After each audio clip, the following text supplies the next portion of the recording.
Повеќето од овие наши суди и обвинители не ги заслужуваат сегашните плати, а не пак покачување.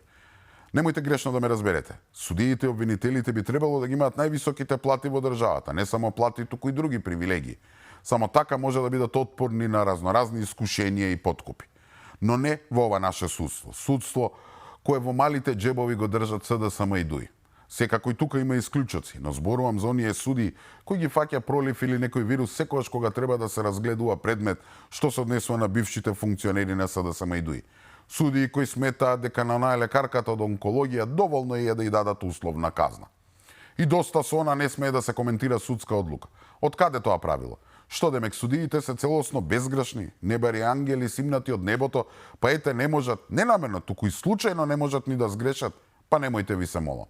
На Македонија е потребен целосен ремонт на правосудниот систем. И знам дека многумина не веруваат во искрените намери на власт. Велат како не ќе ги сменат овие судии само за да си стават свој. Па луѓе, токму тоа и сакаат да го мислите. Само така ќе можат да се спасат себе си и своите налогодавци.